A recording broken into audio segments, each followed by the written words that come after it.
오늘 본문에 보면 예수 그리스도를 피의자로 한 빌라도의 재판이 나옵니다. 빌라도는 황제 티베리우스에 의해서 유다의 총독으로 임명이 됩니다. 주 26년에 임명이 되어서 36년까지 10년 동안 유다의 총독으로 재임하게 됩니다.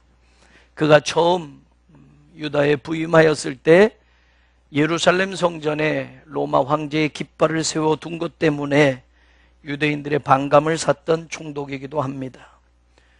요세푸스의 기록에 의하면 성전의 돈을 또한 임의로 수도관 건설에 전용을 하여서 유대인들의 미움을 사기도 했습니다. 빌라도가 어떤 사람이냐라는 것은 헤롯 아그리파 1세가 당시 로마 황제 칼리큘라에게 보내는 편지 속에 빌라도를 이야기하는 장면이 필로에 의해서 전해지고 있는데, 인용을 하면 이렇습니다. 빌라도는 매우 융통성이 없는 기질을 가졌으며 무척 완고할 뿐만 아니라 매우 무자비한 인물이다 라는 평을 하며 로마의 황제 칼리큘라에게 이 서신을 전하게 됩니다. 그래서 빌라도라는 사람이 어떤 사람인지를 우리는 대략 성경에서만이 아니라 다른 전해지는 문서를 통해서도 확인해 볼 수가 있습니다. 평상시 같으면 빌라도는 가이사랴 총독의 관저에서 집무를 하여야 할 터인데 104km나 떨어진 예루살렘에 오늘은 와 있습니다. 유대인의 절기를 맞이해서 각국으로부터 많은 인파들이 몰려오니까 혹시 치안이나 안전에 문제가 생길까봐 유대의 총독으로서 지금은 예루살렘에 머물러 있는 겁니다. 그런데 금요일 새벽부터 일이 생겨진 겁니다. 성경의 말씀을 보면 금요일 새벽부터 유대의 종교 지도자였던 대제사장들과 서기관들과 무리들이 바로 이 총독이 있는 곳으로 몰려옵니다. 그들만이 몰려온 것이 아니라 우리 예수님을 끌고 왔습니다. 꼭두 새벽부터 그들이 총독을 만나서 하는 말이 무엇이냐? 여기 이 사람을 고소한다라는 이야기입니다. 우리가 읽은 누가복음 1절부터 보면 2절에 그 고소에 대한 정확한 내용이 나오는데 세 가지입니다. 첫 번째, 백성들을 미혹했다라는 겁니다. 다시 말하면 이 사람은 백성들을 유혹을 하고 미혹을 해서 밀란을 일으킬 수 있고 폭동을 일으킬 수 있는 위험 인물이라는 지적입니다. 두 번째는 이 사람이 바로 황제 가이사에게 세금을 내지 말라고 했다라는 겁니다. 세 번째는 자기 스스로 왕이라고 하였다라는 이야기입니다. 그러니까 유대의 종교 지도자들은 예수님을 정치범으로 몰아서 당시의 정치범에게 언도하는 가장 극형인 십자가에서 예수님을 죽이려는 계략을 꾸며가지고 처음부터 왔던 겁니다. 그런데 실제로 그들이 예수님을 고소하는 이 세 가지의 내용을 자세하게 들여다보면 예수님은 아무 혐의가 없음을 우리는 알게 됩니다. 예수님은 백성들을 선동한 적이 없습니다. 그들이 생각할 때는, 종교 지도자들이 생각할 때는 모세의 율법을 파괴하는 사람처럼 보일지는 모르지만 예수님은 율법을 파괴하는 게 아니라 율법을 완성하러 오셨기 때문입니다. 당시에 문자적으로 얽매여 있는 그들에게 진짜 율법이 무엇인지, 아니 진짜 하나님의 뜻이 무엇인지를 가르쳐 주었던 것뿐입니다. 그러니까 백성들은 그 가르침에 감동이 되었고 그 가르침에 놀라운 권위의 말씀의 은혜를 받게 되었고 그 가르침에 환호했었습니다. 그러니까 유대의 종교 지도자들은 자신들의 기득권이 뿌리채 흔들리는 위기로 그 사실을 받아들였고 백성들의 인기를 받는 예수님에 대해서 시기심을 갖게 되었습니다. 그래서 백성들을 선동하는 자들이라, 이런 백성들을 폭동으로 이끌 수 있는 정치적으로 위험 인물이라는 누명을 씌워서 지금 빌라도에게 고소를 하고 있는 겁니다. 두 번째, 세금을 내지 말라고 했다는 주장도 허위입니다. 우리가 잘 알지 않습니까? 예수님은 당시 로마의 동전을 보여주면서 가이사의 초상, 황제의 초상이 있는 동전을 보면서 가이사의 것은 가이사에게, 하나님의 것은 하나님에게 드리라고 분명하게 탁월하게 세금 문제에 대해서 말씀하셨습니다. 책 잡으려고 하는 유대 종교 지도자들에게 분명하게 선언을 하셨다라는 겁니다. 그렇기 때문에 세금을 내지 말라고 했다고 하는 말은 허위 주장이었습니다. 세 번째도 마찬가지입니다. 예수님이 자칭 왕이라고 한다고, 그래서 황제를 반역할 만한 인물이라고 오도하는 것은 여러분 그들의 거짓 고소 내용입니다. 그들의 입장에서는 그들이 그렇게 기다려왔던 그리스도 메시아가 바로 여기 있는 예수님이라는 것을 도저히 인정할 수가 없는 겁니다. 왜냐? 그들이 기다리는 메시아는 힘이 있는 메시아, 화려한 메시아를 기다렸습니다.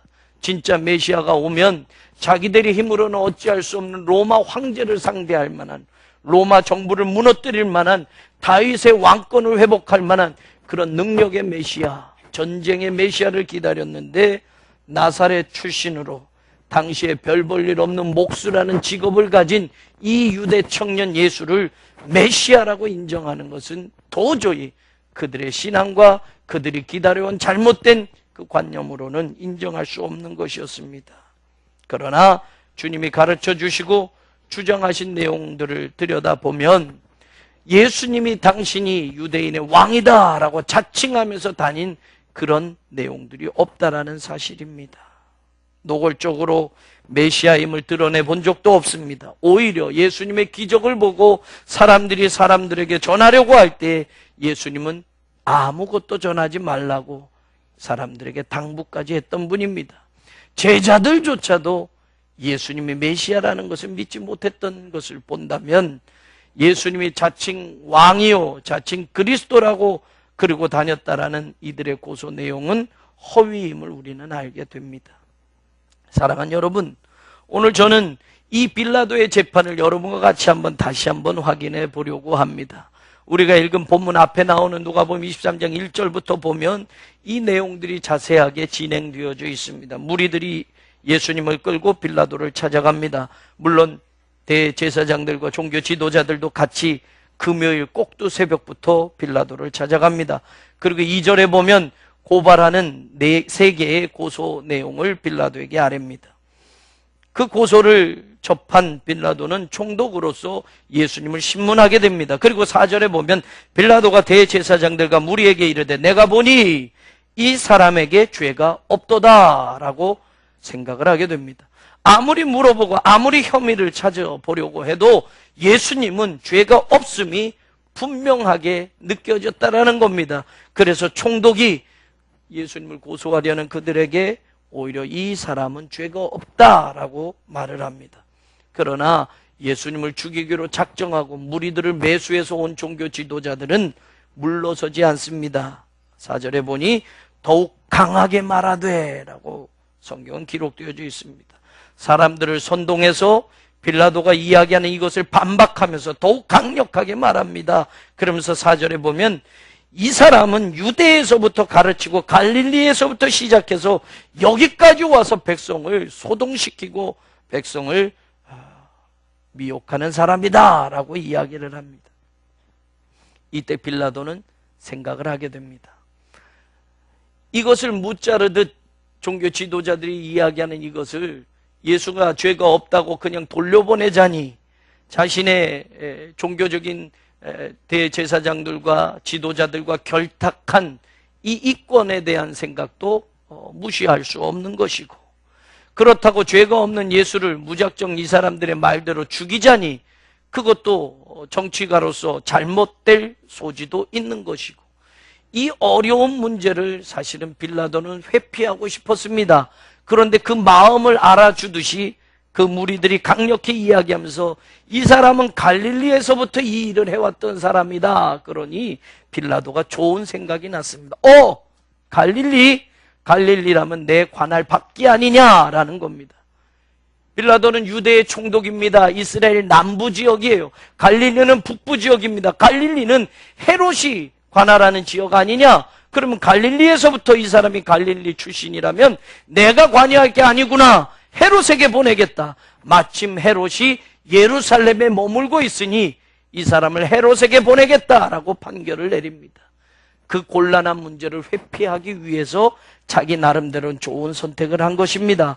그래서 예루살렘에 머무는 헤롯에게 예수님을 보내게 됩니다. 헤롯은 기뻤습니다.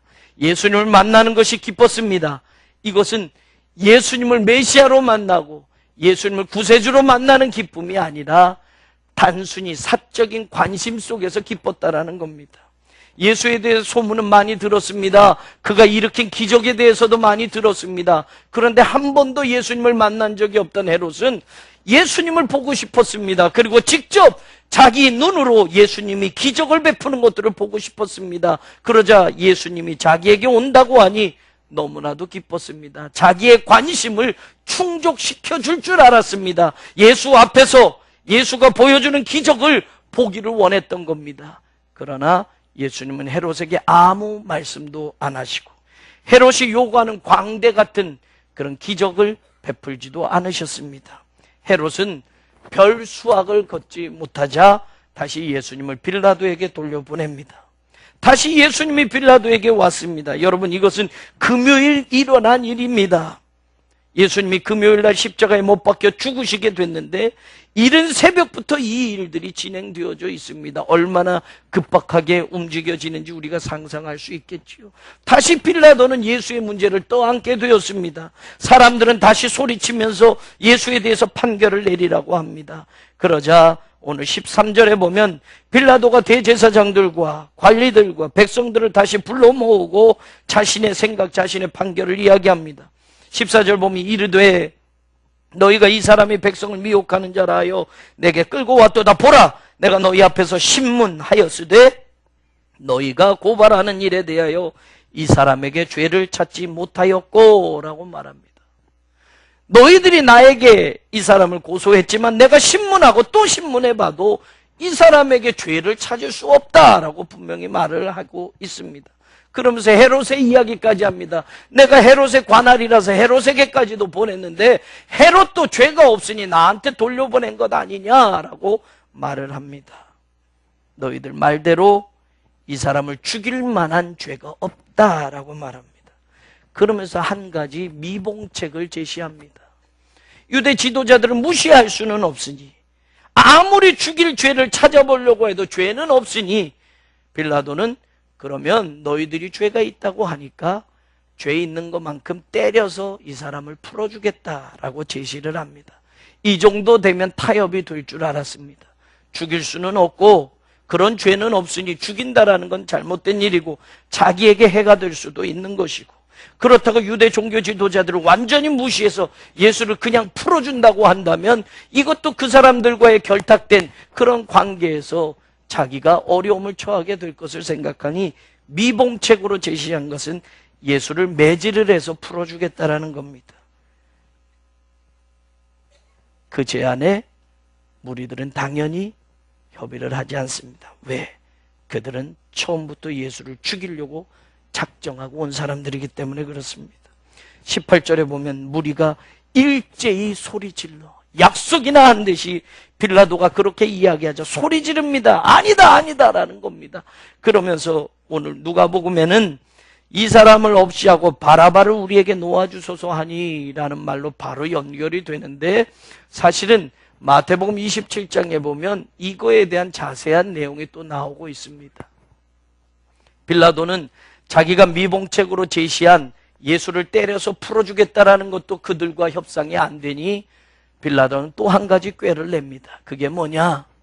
마태복음 27장에 보면 15절에 이런 말이 나와요. 명절이 되면 총독이 무리의 청원대로 죄수 한 사람을 놓아주는 전례가 있더니. 여러분, 우리나라에도 나라의 경축일 같은 데는 특별 사명권을 대통령이 행사하지 않습니까? 어떤 죄를 졌어도 대통령이 그날은 사면으로 해서 죄인들을 아직 형량을 다 채우지 않았어도 특별 사면으로 풀어주지요. 유대 총독이었던 빌라도에게도 그런 사면권이 있었습니다. 그런 전례를 가지고 있고 그런 권한이 있었습니다. 마태복음 27장에 보면 무리들이 먼저 요구한 게 아니라 빌라도가 제안을 낸 겁니다. 그렇게 잘 나와 있어요. 왜냐? 빌라도는 예수를 시기해서 이렇게 고소하는 줄 알았어요. 그러니까 다시 협상을 하는데 자기가 가지고 있는 권한이 특별 사명권이 있으니 마침 6월절 명절이기 때문에 내가 한 사람을 놓아줄 수 있지 않겠느냐? 자, 바라바라는 사람과 예수라는 사람, 이 두 사람 중에서 내가 너희들에게 누구를 놓아주면 좋겠느냐? 빌라도가 먼저 제시를 합니다.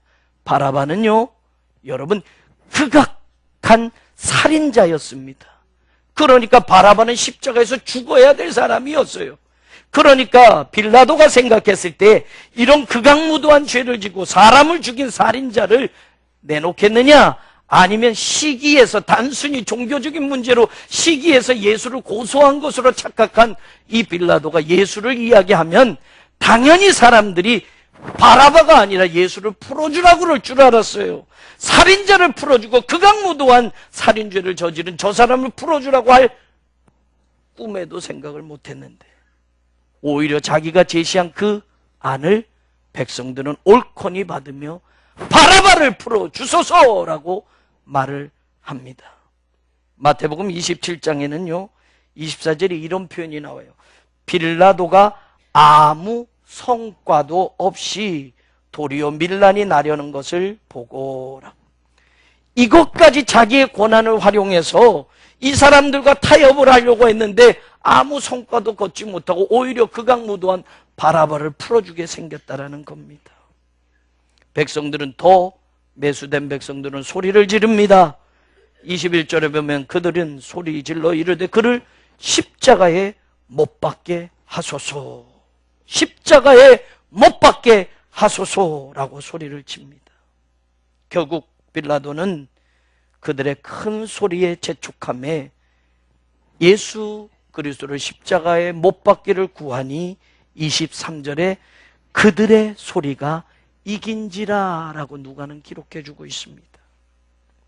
예수를 아무리 들여다봐도 죄가 없는데, 더군다나 죽일 만한, 십자가에 극형에 처할 만한 죄가 없는데 결국은 자기가 제시한 타협안들이 모두 물거품이 되고 결국은 군중들의 소리, 그들의 거짓된 소리가 이기게 되었다라고 성경은 이야기해 주고 있습니다. 그러냐 24절에 빌라도가 그들이 구하는 대로 언도하고 재판을 선고했습니다. 어떻게 선고했느냐? 그들이 요구하는 대로 예수는 넘겨주어 그들의 뜻대로 하게 하니라. 그리고 예수님은 십자가 처형의 당시의 법에 따라서 로마 병정들에게 넘겨지고 결국 십자가 처형을 당하게 됩니다. 여러분, 저는 오늘 빌라도의 재판을 여러분들에게 소개하면서 여러분과 같이 한번 생각해 보고자 했습니다. 저도 그랬습니다. 이 말씀을 준비하기 전까지 빌라도의 모습에서 제 모습을 볼 것이라고는 생각해 보지도 못했습니다. 아마 여러분도 빌라도의 재판을, 성경을 읽으면서 빌라도의 이야기를 들으면서 혹은 사도신경의 빌라도를 이야기하면서도 한 번도 그 빌라도의 모습이 오늘 어쩌면 내 모습일 거다라고 생각해 본 적이 없었을 겁니다. 그러나 여러분, 빌라도의 이 재판의 과정을 보면서 어쩌면 이 모습은 우리의 신앙의 모습, 우리의 삶의 모습이 아닌가 저는 생각해 보았습니다. 세 가지의 대표적인 모습이 나오지요. 책임 회피입니다. 곤란한 문제를 자기 앞에 맞닥뜨리게 되었을 때 이것을 회피하고 싶었습니다. 그래서 마침 갈릴리 출신이라는 말을 듣자 이건 내 일이 아니야, 헤롯이 해결할 일이야 라고 헤롯에게 책임을 회피하는 빌라도의 모습이 나왔습니다.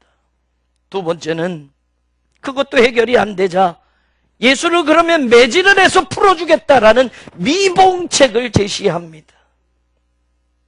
예수는 죄가 없다고 자기 입으로 이야기를 하면서도 무리들의 강력한 요구에 협의를 하면서 무리들과는 판단이 분명히 다름에도 불구하고 그들의 노를 사귀기 위해서라도 예수를 매질을 해서 풀어주겠다라는 미봉책을 제시하며 그 순간을 또 모면해 보려고 했었습니다. 마지막 빌라도는 자기의 권한이 있었습니다. 명절 때 특별 사면을 할 수 있는 총독의 권한이 있었습니다. 그러나 이 권한을 잘못 사용했습니다.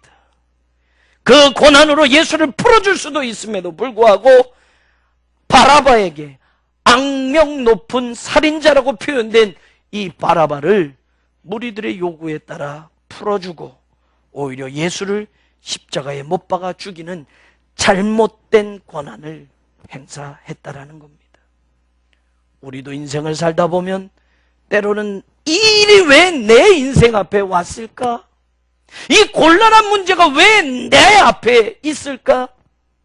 왜 해결할 수 없는 이 곤란한 문제, 이렇게도 하자니 저렇게도 하자니 정말 곤란한 그 문제가 왜 내 문제일까라고 하는 적은 없습니까? 그런 인생의 문제를 만날 때, 그런 신앙의 자리에 섰을 때 우리도 믿음으로 정면 승부하기보다는 이 문제에서 책임을 회피하고자 도망치는 모습이 저와 여러분에게는 없었습니까?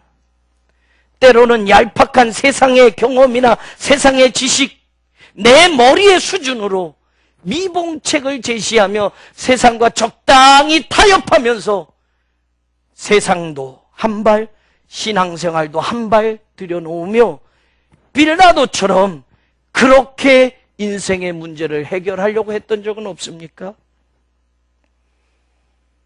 하나님이 내게 주신 하나님의 자녀된 권세를 잘못 사용하며 하나님의 마음을 아프게 했던 적은 없습니까?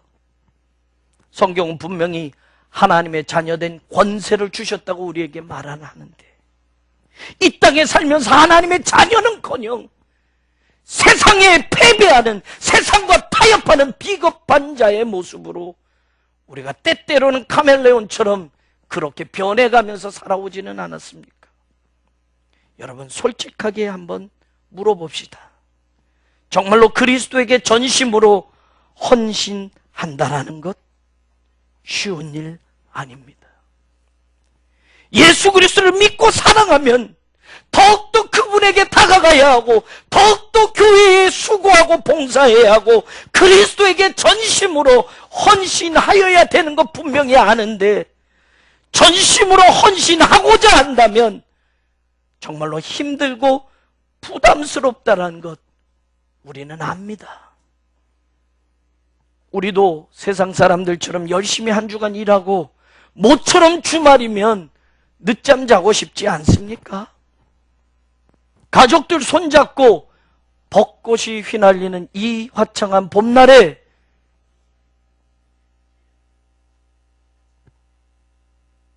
가족들과 놀러 가고 싶지 않습니까? 그런데 그리스도께 헌신하면 헌신할수록 부담되는 일들이 얼마나 많습니까? 힘든 일이 얼마나 많습니까? 좀 더 늦잠 자고 싶은 이 주일 아침에 평소보다 더 일찍 일어나서 새벽 기도하고 일부 예배 드리고 주차 봉사하고 식당 봉사하고 저녁쯤 돼서는 녹초가 돼서 들어가야 하는, 우리는 압니다. 성경에 이미 그리스도에게 전심으로 헌신한 믿음의 선배들이 그들의 시간을 들였으며 그들의 물질을 들였으며 그들의 목숨까지도 드리며 예수 그리스도의 참된 제자가 되기를 위해 살아왔었다라는 거예요.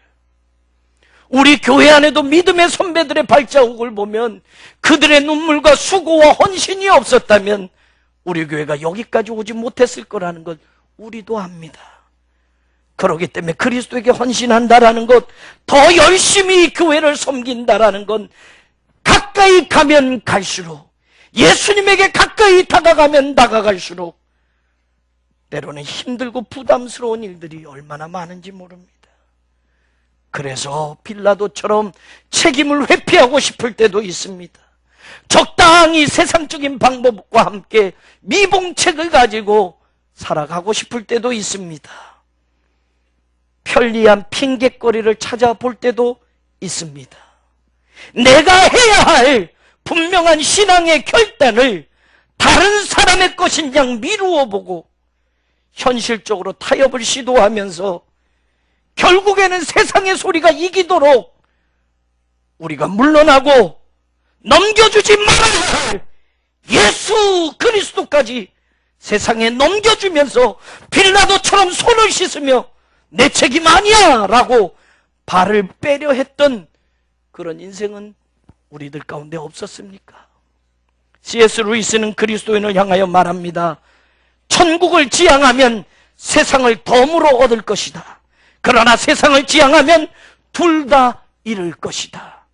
어찌 C.S. 루이스의 말이겠습니까? 성경에도 이미 주님이 그렇게 말씀하고 있습니다. 여러분, 진정한 믿음의 삶은 손해를 감수하더라도, 세상에서 손해나는 인생이라 하더라도 진리를 끝까지 따르는 것이 진짜 신앙이고 믿음의 삶입니다.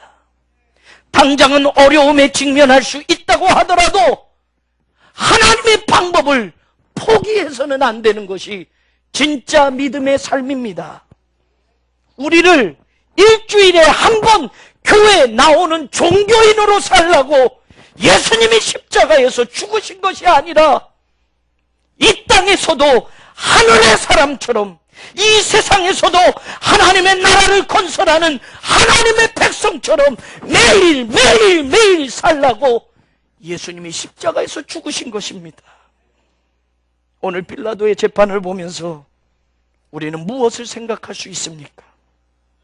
다른 복음서에 의하면 빌라도의 부인이 꿈 이야기를 하면서 빌라도에게 예수를 죽이는 일 관여하지 말라고 했습니다. 빌라도 자신도 이 일에 책임이 없다고 물로 손을 여러 번까지 씻으면서 이 자리에서 회피하려고 했습니다. 그러나 결국 저들의 소리가 이겨서, 세상의 소리에 굴복해서 죄 없는 예수를 십자가 사형을 선고하는 빌라도가 되고 맙니다. 그들이 큰 소리로 재촉하여 십자가에 못 박기를 구하니 그들의 소리가 이긴지라. 그들의 소리가 이긴지라. 무엇입니까? 성난 군중들이 더욱 강하게 소리를 지르며 밀란이 일어날지 모르겠다라는 생각을 빌라도는 하게 됩니다. 마태복음 27장은 빌라도의 속마음이 나옵니다. 밀란이 일어난다고 한다면 자기에게 손해입니다. 로마 군대를 출동시켜야 하고 그 폭동과 밀란을 진압해야 한다면 어쩌면 수많은 사람들의 피가 흘려지게 됩니다. 그러면 그 책임을 지고 로마 정부로부터 소환을 당할 것이고 자신의 정치적인 입지와 생명은 여기서 끝이 날지도 모른다라는 생각을 하게 됩니다. 실제로 다른 기록들을 보면 빌라도는 당시 황제에게 두 가지 밉보이는 일 때문에 불편한 관계에 있었다고 합니다. 그러니 더더욱 이 문제를 떠맡게 되면서 이것이 폭동으로 이어진다면, 밀란으로 이어진다면 자기의 정치적인 생명은 여기서 끝일 거다라는 생각을 할 수밖에 없었습니다. 그러니 자신의 권좌를 유지하기 위해서 죄 없는 예수를 포기하는 것이 빌라도의 선택이었습니다. 자신의 영달을 위해서 진리를 포기하는 것이, 거짓과 손잡는 것이 빌라도의 선택이었다라는 겁니다. 마가복음 15장 15절에 이렇게 이야기합니다.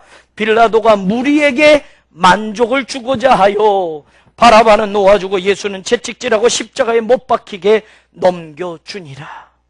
빌라도가 무리에게 만족을 주고자 하여, 빌라도는 무리에게 만족을 주는 사람으로 그의 결정을 올바른 방향으로 내리지 못했습니다. 빌라도만일까요? 오늘도 우리는 예수님에게 만족을 주는 선택을 하고 있습니까? 오늘도 내 인생과 내 삶에 예수님에게 만족을 주는 사람으로 저와 여러분이 살고 있습니까? 오히려 세상의 만족을 위해서 살아가고 있지는 않습니까? 오늘 내 만족을 위해서 우리는 한 번이 아니라 여러 번, 자주, 매일매일 예수님을 내어주는 그런 삶을 살아오고 있지는 않았습니까? 예수님을 위해 나를 포기하는 사람으로 살아왔습니까? 자신의 유익을 위하여 선택했던 빌라도는 후에 로마로 소환되어집니다.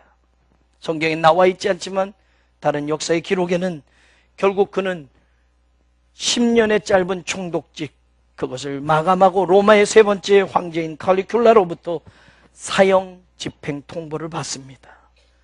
사형 집행되기 전에 그는 스스로 목숨을 끊고 비참한 인생을 마감합니다.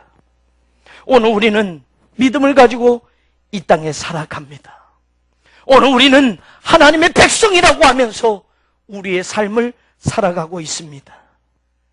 그러면서 우리는 혹시 내 인생은 누가 주인일까? 내 인생은 누가 나를 다스리고 있는가? 내 인생은 무엇이 나로 하여금 살게 만들고 있는가? 질문해 본 적 없습니까? 여러분에게 물어봅니다. 사랑하는 여러분, 누가 여러분을 다스리고 있습니까? 무엇이 여러분의 인생을 힘들어도 고통스러워도 살게 만들고 있습니까?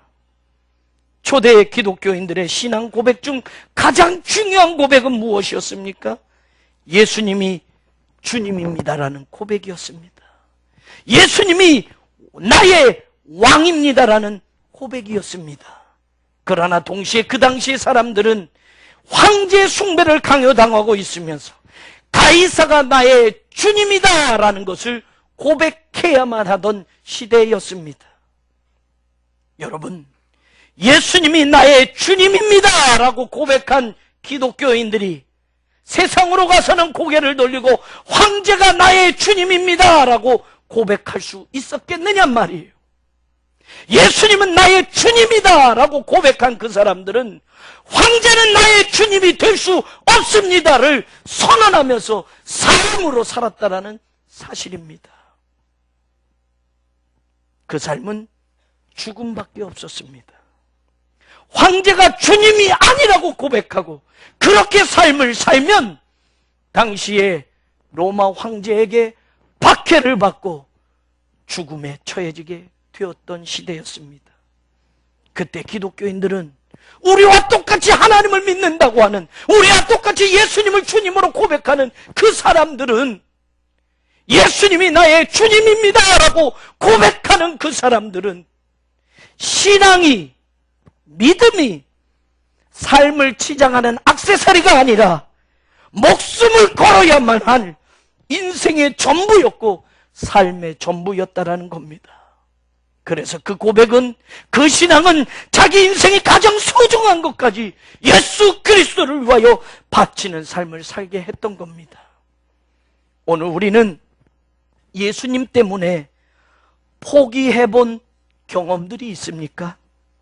예수님 때문에 얻고자 하는 것은 어쩌면 셀 수도 없이 많이 있지만 예수님 때문에 내 삶의 자리에서 내려놓아 본 것, 예수님 때문에 내 삶에 있어서 포기해 본 것들이 얼마나 있습니까? 사랑하는 성도 여러분, 우리는 지금 사순절 기간을 보내고 있습니다. 이 절기를 지나면서 누가 우리의 인생인지, 누가 나를 다스리고 있는지, 무엇이 나를 살게 하는지 우리 다 같이 깊이 묵상해 볼 수 있기를 원합니다. 그리고 빌라도처럼 우리의 책임을 회피하는 사람이 되지 않겠다고 주님 앞에 고백하는 이 아침이 되기를 바랍니다. 인생의 어떤 부분에 내가 있다 하더라도, 내 삶의 환경이 어떤 처지에 있다 할지라도 믿음으로, 신앙으로 정면 승부하고 나가겠다라는 결단이 저와 여러분의 것이 되기를 원합니다. 조금 힘들면 순간을 모면하는 빌라도와 같은 미봉책을 택하는 어리석은 빌라도가 되지 않겠다라는 결심이 오늘 저에게서, 여러분에게서 있어지기를 원합니다. 내게 주신 하늘의 권세가 있습니다. 하나님의 자녀된 특권을 이 땅을 살면서도 누리라고 하나님은 주셨습니다. 그러나 그 특권을, 그 권세를, 그 권리를 바라바를 살리는 일이 아니라 예수를 살리는 일에 사용하겠다고 하는 결단이 오늘 저와 여러분의 것이 되기를 원합니다. 이제는 그들의 소리가 이기지 못하도록 우리가 일어서십시다. 이제는 예수님을 넘겨주고 그들의 뜻대로 예수님을 찢지 못하도록 우리가 다시 일어서십시다. 의가 승리하는 세상, 끝까지 진리가 선포되어지는 세상, 십자가의 도가 죽어가는 영혼을 살리는 일에 쓰임받는 그런 성도와 교회로 저와 여러분이 살아갈 수 있게 되기를 주님의 이름으로 축원합니다. 고마우신 하나님, 빌라도의 재판을 보면서 빌라도의 비겁함이 오늘 이 시대를 살아가는 우리의 비겁함은 아니었는지요? 빌라도의 책임 회피가, 빌라도의 미봉책이, 빌라도의 권력을 잘못 사용하는 그 모습이 어쩌면 우리의 신앙의 내용이 아니었는지요? 한없이 연약한 우리들을 다시 일으켜 세워주시고 주님의 영광을 위하여 쓰임받는 복된 자리에 우리 모두가 쓰임받게 하여 주옵소서. 예수님 이름으로 기도합니다. 아멘.